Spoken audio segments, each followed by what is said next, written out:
This episode is sponsored by the Hollywood Casino at Charlestown Races in West Virginia. Looking for New Year's Eve plans? Don't miss Hollywood Casino's pre-New Year's Eve party with Purple Experience in the Event Center on Saturday, December 29th. Receive 2 complimentary drinks with each ticket purchased. Details and tickets at HollywoodCasinoCharlestown.com. Must be 21 to enter the casino floor and attend a show. Gambling problem? Call 1-800-GAMBLER.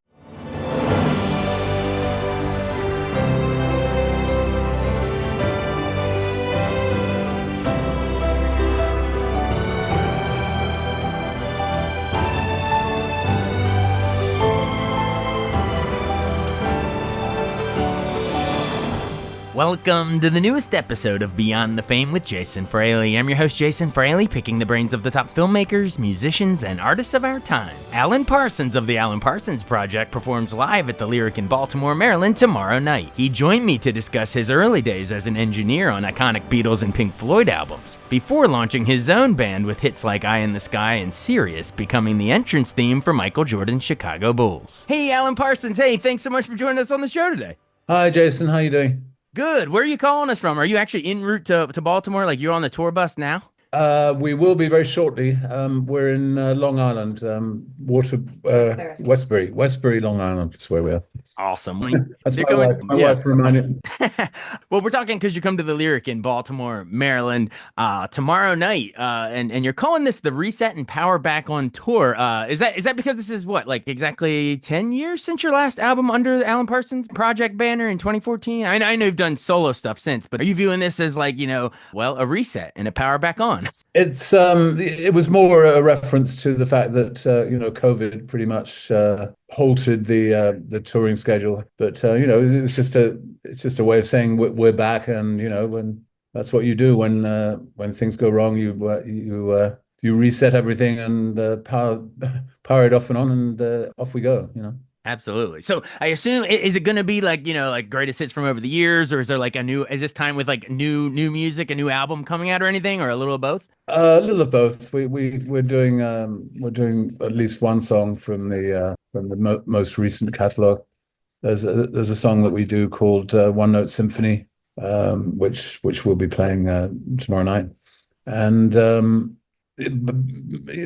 rest of the show is largely the hits of the Alan Parsons Project. That's what people really want to hear. Awesome. Well, we invite everyone to check out the new one that you teased, but also, that's what they're paying to buy these tickets to come see the stuff that they've loved from you over the decades. And I'd love to remind folks some of, maybe some of the backstories of some of those songs and stuff. But first, I want to remind them what you grew up listening to and stuff. I know you're born in London in 48, which is awesome to me because I'm a movie guy. And so, the great British filmmaker Carol Reed was prepping to make The Third Man that came out the next year, right after. So I love the timeline here. Well, let me just first mention I'm actually related to Carol Reed. Are you serious? I don't know, it's the third cousin or something. I don't know. I had no idea when I randomly mentioned that trivia. I had no idea you would be related to him. Well, there we are. I grew up mostly. My dad was very into classical music, so until I was like 13 and started getting interested in pop music, I'd largely been brought up with classical stuff, and my dad was an accomplished flautist, flute player, and myself also took up the flute in my teens.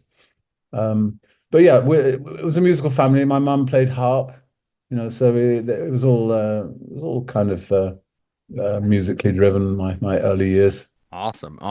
So that's sort of your initial early touchstones.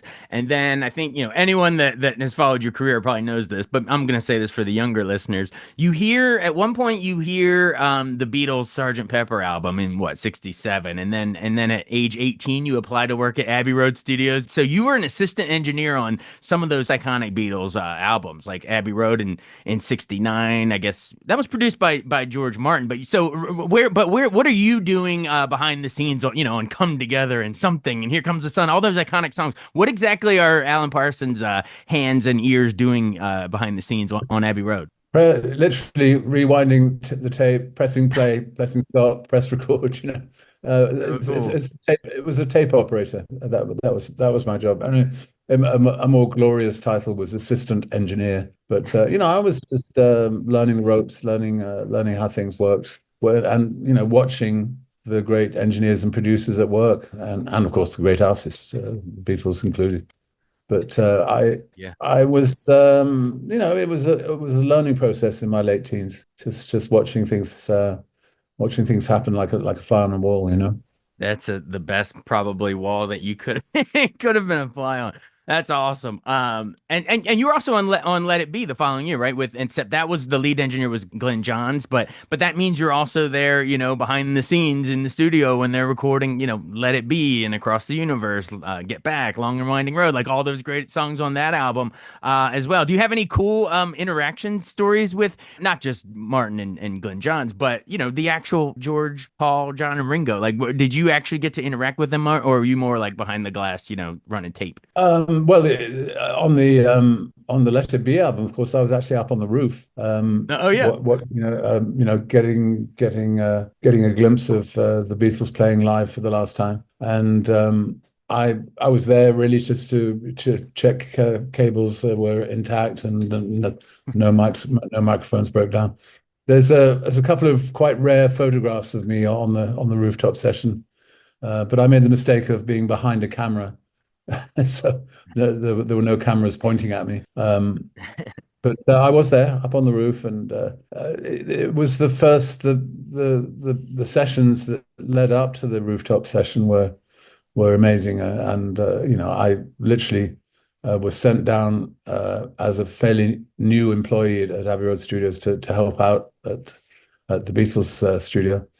So Literally just walked into the control room, and there were all four Beatles, the girlfriends, George Martin, Glyn Johns. It was quite an occasion.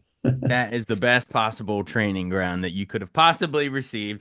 And maybe one more from those early days, because I want to remind folks that so if you were sort of a quote, assistant engineer on those early Beatles ones, you were bumped up to you were lead engineer, right, on Pink Floyd's Dark Side of the Moon in '73. That that's the one, folks, younger listeners, that's the one with money and time and all that. And I believe that sort of that whole project gets you your first Grammy nomination. But yeah, what was it like working on such an iconic album, but from the lead side, not just assisting? Yes, I mean, I'd progressed to fully fledged engineer by the time I started on the Dark Side sessions. Um, but it was a real challenge for me because Pink Floyd were always interested in new ideas, new recording techniques. So I fed as much as I could of my own ideas into the album, and it was great. It was great that I got the Grammy recognition for doing it. And the interesting thing is that nobody really knew when we were recording it back in the early '70s that it would have the success that it enjoyed over the coming years. I mean, we knew it was a good album, but we didn't think I didn't think I'd be talking about it 50 years later. I really didn't. Seriously, absolutely. And you can I actually interviewed Roger Waters years ago, and I asked him, but I'll ask you. So can you put to rest any of those Wizard of Oz rumors? Like was that playing on in a hotel TV or something before? Did you mean to time it with it, or when you first saw how it synced, were you just like, well, that's a happy accident? Standard answer, no, it wasn't the Wizard of Oz, it was Mary Poppins. No, of course not. Because now, well, even if you're joking, I know you're joking, but a lot of folks are now going to go try that. You know that. Yeah, of course. Yeah. Way to go. A lot of people in Baltimore area are Well, now going to try that. another alternative is Chitty Chitty Bang Bang. So, Well, there you uh, go. That'll keep people busy for a while till you get here tomorrow in Baltimore.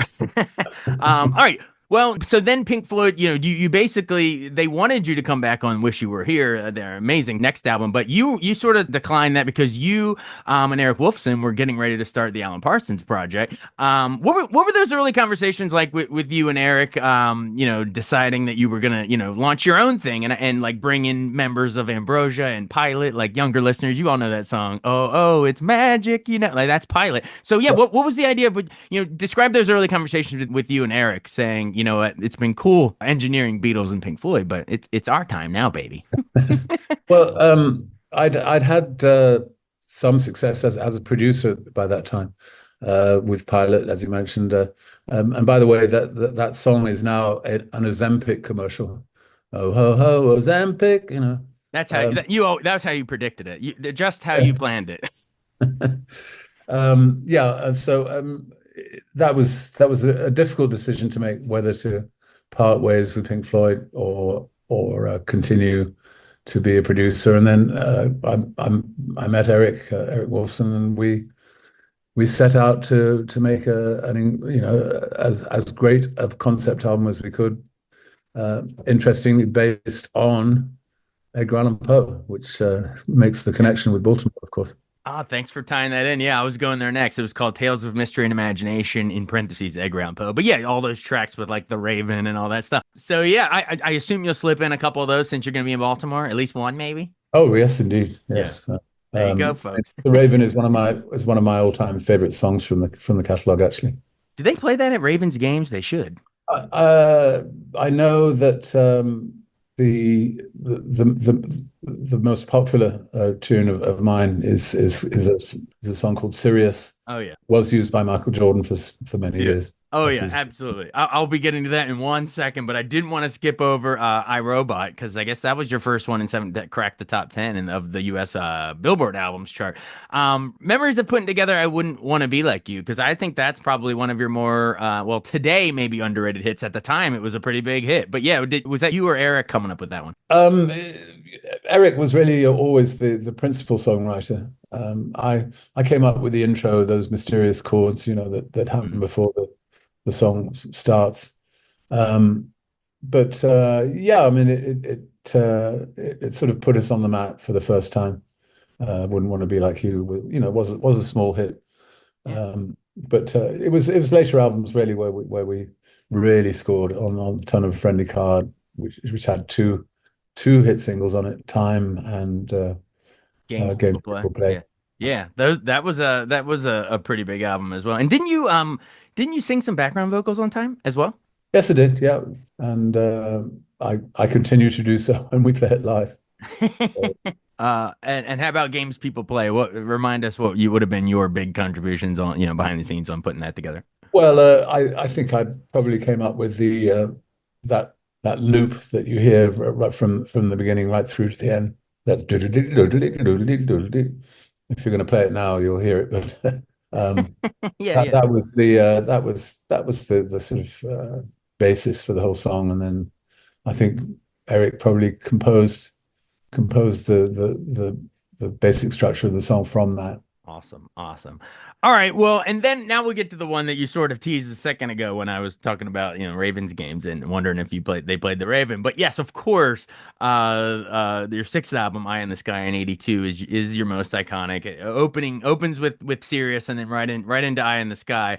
That was Eric on vocals, I think, in Eye in the Sky. But like, was that more? I know the lyrics sort of sound more about like the end of a relationship, but some people have tried to extrapolate and read into a larger context, either of like a big brother surveillance in the sky, or even like a divine God's eye view in the sky watching this. But like, I'll turn it to you. What were you actually going for with it? I don't think it was a breakup song. It was more the big brother is watching you kind Okay. of syndrome, and we are constantly under surveillance these days. There's always a camera pointing at us, or an internet scout, trying to get involved with our affairs and stuff. But Even more relevant today than it was then. yeah, possibly. The timing of the album was important because Star Wars came out literally the same month as iRobot, so there was the obvious robotic connection between the two.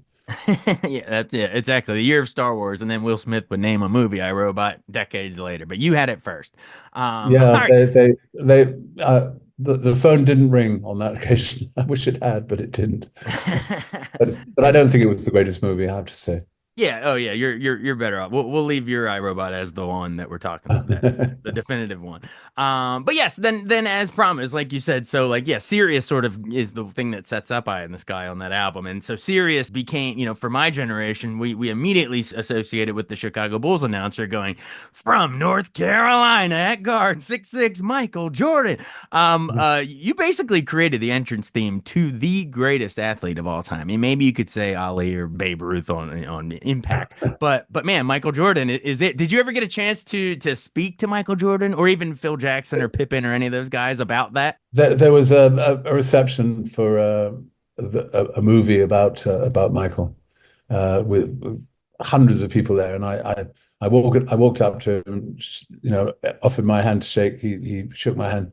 I said, "Hi, Michael. I'm Alan Parsons. You walk onto my music every time there's a game." And he said, "Nice to meet you, man." That was it. That was it. Nice to meet you, man. It wasn't any. What a quiet, subdued reaction to such an epic, you know. Dun, dun, dun, dun, dun, But it was a dun, very dun. no it was a very noisy room. It's quite Yeah. possible he didn't actually hear what I said. Yeah. Well, did any of the other Chicago Bulls or the coaches, Phil Jackson, did they ever thank you? Because to me, that is like part of you're woven into an epic part of pop culture. It's like the definitive, lights go out in an arena. Everyone has been trying to imitate that since, but yours is the one. Did you ever hear any Bulls players or coaches or hell, even fans come up and thank you for being such a big part of that whole run? I mean, I'm obviously very grateful that that tune became so popular for as a sports anthem. It's not only the Chicago Bulls, but there are countless other sports teams. I mean, the it's not just basketball; it's football and baseball as well on occasion. Um, but the funny thing is, when we recorded it, I mean, having it become a sports theme was the very last thing on our minds. It really Right. was. It wasn't like, well, actually, I don't know if Freddie Mercury meant for "We Will Rock You" to be a stadium anthem or "We Are the Champions," but either way, it's funny how those things, including "You're Serious," they sort of take on a life of their own that maybe you did not even intend when you when you first wrote it in the early '80s. Um, awesome. Well, you've been generous with your time. I mean, I won't keep you all day. There's so much. There was even Ammonium Avenue with "Don't Answer Me" was also a big hit. There's literally so many more we could go into, but I guess I want to close by saying I'm glad the Grammys finally gave you what was it in like 2019, like 5 years ago. So it took forever for them, but they finally gave you a prize for best immersive audio album for like Yeah, an anniversary, right, of Eye in the Sky. that was for the surround remix of Eye in the Sky, which we did a Yeah. few years back. And yes, I'd had 12 Grammy nominations up to that time, but it was a lucky number 13 that actually won the That finally Grammy. did it. Well, no, all awards don't really matter, but I just wanted to finally give you your props on that, and it is sort of in a way validation of a career of great work that we're gonna hear if we come out to the Lyric in Baltimore. Anything else you want to say? Reach through the airwaves here and invite our listeners out. Just invite them on out to Baltimore. Why should they come see you Yeah, this well, time? yeah. Please do. I have kind of a connection, another connection with Baltimore. Is the Merriweather Post Pavilion inside the Baltimore area? Is it in Yeah, Maryland or? it's just outside. It's technically in a different county, Howard County, but it's pretty darn Yeah, close. It's Columbia, that's Maryland, which is just down the road. Yeah. that's where I met my wife. Are you So serious? yeah. When we played there back in the mid '90s. Yeah. Oh, well, now I got to get that whole story. Like, so did she come to see the show, or how did that go? I want to hear Yeah, the. she came to see the show and somehow persuaded a crew member to let her backstage because it was it was literally love at first sight. It was Wow, that's amazing. fantastic. So is your wife from the area then? And now we got a good local tie. Let's go. I'm Uh, digging into this. she's actually from a town near York, Pennsylvania. Oh, okay, okay, But yeah. a town called she was lived in Dallastown, which is near York, Pennsylvania. Well, York, Pennsylvania, she probably knew there was a big radio station. I don't think it's there anymore, but I grew up in northern Maryland, so we would pick up those signals of the PA station, some of them. And there was something called 98 YCR, I think was big out of York. I wonder, you ask her if she ever grew up listening to that. But anyway, Meriwether, Meriwether is I think Jackson Brown recorded, was it The Loadout? One of those was recorded at Meriwether. Oh, right. Good spot. Yeah, Jackson is a neighbor of mine. He lives near Santa Barbara, California, where I live. See, I So don't know. This is just kismet, I guess, but I randomly referenced Carol Reed, and you're like, I'm related to him. We randomly are talking Baltimore and Meriwether. You're like, I met my wife there. And when randomly mentioned Jackson Brown, you're like, he's my neighbor. Whatever I throw out, you probably have an answer. You have a connection. that's funny. But that's great. Hey, thank you so much for joining us, Alan Parsons. People have been loving your music for decades, and now they can come see you live at the Lyric in Baltimore tomorrow night. So encourage everyone to get your tickets. Hey, thanks for doing this. All right, you're very welcome, Jason. Take All care. right, be well. See ya. Thanks so much for listening to Beyond the Fame with Jason Fraley. Our theme music is Scott Buckley's Clarion. Remember to give us a 5-star rating if you like what you hear. We'll see you next time.